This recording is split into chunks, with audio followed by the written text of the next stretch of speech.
Okay. Okay.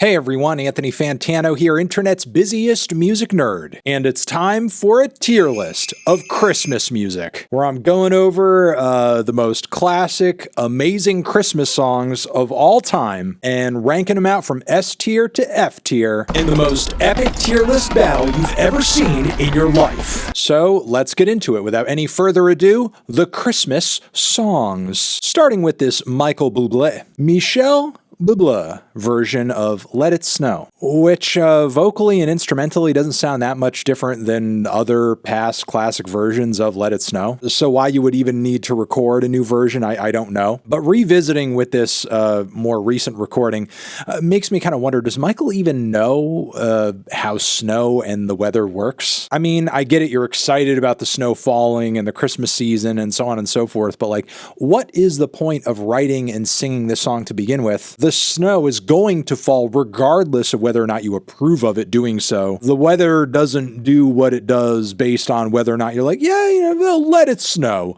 Let it snow. Yeah, I'm sorry. How do you not let it snow, Michael? Oh yeah, global warming. That's how you stop it from snowing. So you know what? This song is actually in a way kind of anti-climate change, which I really mess with. So I'm going to put it over in the B row. Okay, next, Real Big Fish's Skank for Christmas. I've given some positive ska reviews in the past, and frankly, I like ska music, first wave, second wave, third wave, some of the stuff that's come since then too. But like, come on, Christmas is annoying enough. We need to make it ska on top of it. Plus on top of it, the bridge talking about turning the reindeer into venison? I cannot approve this. That's disgusting. All right, next on the list, it is going to be Nat King Cole's The Christmas Song. Gonna be honest, I kind of find this track, the more that I think about it, to be supremely up its own ass. Christmas is a pretty massive and significant holiday for which numerous songs have been penned, even up to the point that Nat King Cole came out with this track. And then here comes Nat, waltzing on in, being like, you know what I'm gonna write?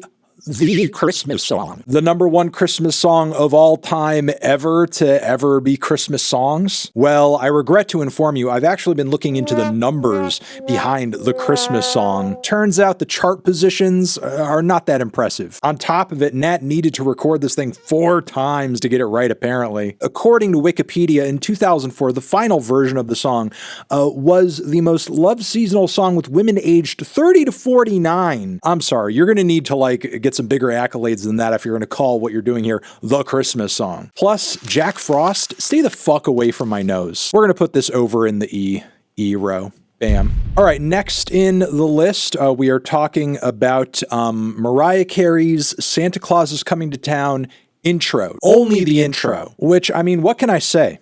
It's one of the greatest intros of all time. I would actually go as far as to say other intros pale in comparison to this one, and this intro should intro all other songs from now on. No notes. I'm going to put this over in the S row. Bam. Okay, here we have next in the list, Seth MacFarlane and Liz Giles? Gillies? Here Comes Santa Claus, their version of that. You know, I don't really have an issue with, the older era of 1950s, 60s, 40s vocal pop music and vocal jazz. Your Perry Comos, your Frank Sinatras, your Rat Pack type stuff, your Bing Crosbys. It's all fine. It's all good stuff. I just don't really care for artists trying to recapture that energy today in such a boring, horrible, copycat type fashion. Honestly, it just feels weird. It just feels awkward. It just feels like bad cultural cosplay. I would rather just listen to the original version. To me, listening to this feels like going back to a time before the Civil Rights Bill passed, and I don't like it. Plus the way they perform the track and sort of, play into the whole, Santa Claus, here comes Santa Claus. It's just painfully corny. I'm going to put it in E. Okay, my God, what is this? Here we have a holiday remix of the Charlotte Adigéry and Bully Spoopul track, haha, but now it's ho-ho. We got grooves, we got vibes, we got energy, and now it's ho-ho-ho's on top. And I like how Charlotte on the track is kind of wavering between these joyous and upbeat ho-ho-ho's, but then also ho-ho-ho's that sound like they're on the verge of an emotional breakdown. I'm not really sure what to say about this other than that it is amazing. Slay the bells, house down. It's perfect in every way. It's groovy, it's absurd, it's filled with holiday cheer, but also a very quiet, anguished pain, just like a holiday song should be. 10 out of 10. Okay, next, Idina Menzel's version of Baby It's Cold Outside, which every year there's a lot of controversy and discuss surrounding this song because of its, meaning and what it's sort of broadcasting out there into the world societally when you look at the lyrics. And I have to say, fully and completely, I agree. Why are we, as a society, even humoring the concept of letting a baby outside in the middle of winter? A baby? An actual baby? And we're sitting there arguing with the baby about whether or not it should go outside? Keep the baby inside. It's cold. The baby can't fend for itself. It's a baby. But also, when you read deeper into the lyrics, the baby seems to not be at its own house or its father's house. So maybe the baby is kidnapped or something like that. And in order to keep the baby inside, we're giving the baby drinks? This is offensive. This is disgusting. We can't let it happen, so do not play this song. Do not normalize it. Okay, next in the list, it is Bing Crosby with Do You Hear What I Hear? The answer is no, because you're fucking singing with all this instrumentation going on in the background. How am I supposed to hear shit with all that going on?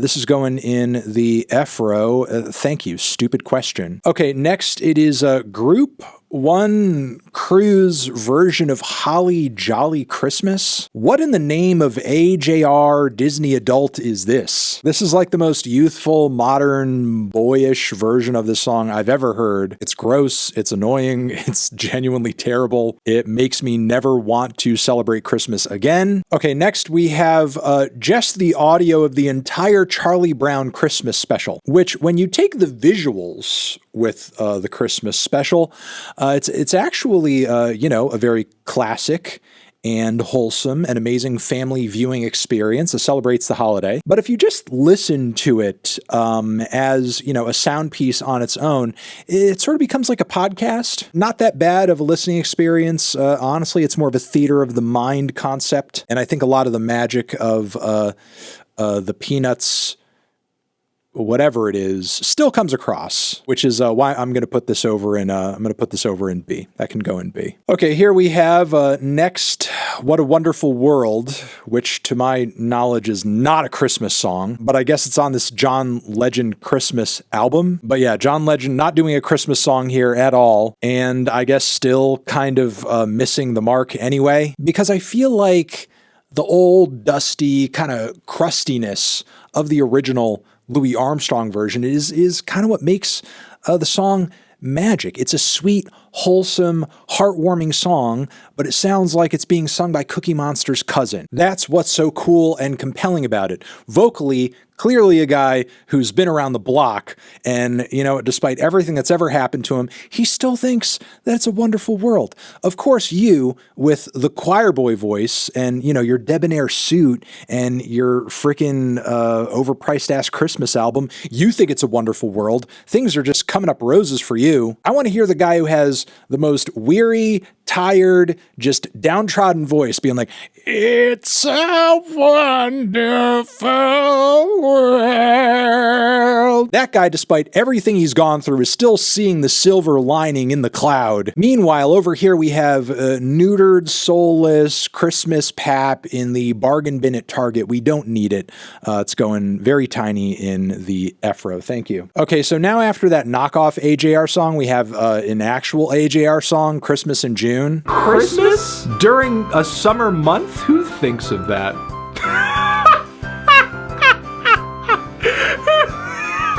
It's June.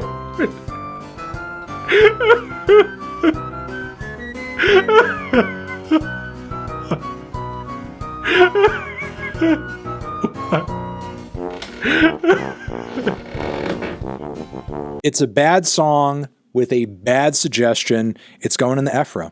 It's going in the F row as well. Kind of tiny, but slightly bigger than John Legend. All right, next it is Aelia Banks with her Christmas song. I didn't know she really came out with a holiday track like this. Icy Colors Change. It has some very odd vocal performances, an utterly unlistenable ending, a very strange progression. It is not cohesive. It is not melodic. It is a total mess. And frankly, all right, next, new song, The Christmas Shoes. Okay, look, for whatever reason, I don't know if it's like a certain time or age that we're in or has passed, but I've been seeing a lot of commentary and comments on the internet talking about this song, and people are being like, "Oh, hey, you remember that track, The Christmas Shoes?" And bitch, no, I don't. It's annoying, and it sucks, and it's absolute trash, and I wish people would stop bringing it up. Don't unleash this on the rest of us who, for whatever reason, because we were too old or too young,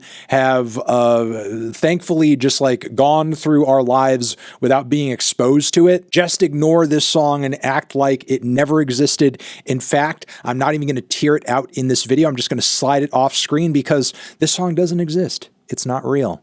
It's just a figment of your imagination. Okay, and finally, hot off the presses, we have a Christmas rendition of one of my favorite songs of the year, I'm Just Ken. Ryan Gosling getting together with none other than Mark Ronson to do this version, and I'm not so sure this is Christmas, as it doesn't really sound like Christmas, and there's nothing Christmassy about it outside of, like, you know, the vague lights and decorations around the studio they're recording this in. Seems like rather than a Christmas version of the song, the boys came up with a Father John Misty version of the song, and Father John Misty's music is not Christmas to me. That's for sure. As much as I love Josh Tillman's music, he doesn't bring a whole lot of Kenergy, in my opinion. Also, we're pulling that immaculate bridge out of the section of the song it's supposed to rightfully be in and then tacking it onto the end. L. So we're going to put this over down in the E row and leave it there.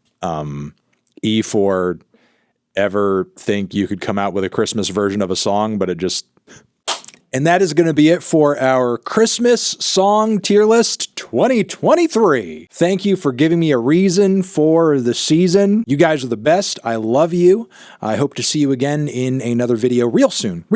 And I hope you have a good night. Kisses. Mwah. Over here next to my head is another video that you can check out. Hit that up or the link to subscribe to the channel. Anthony Fantano, Christmas forever.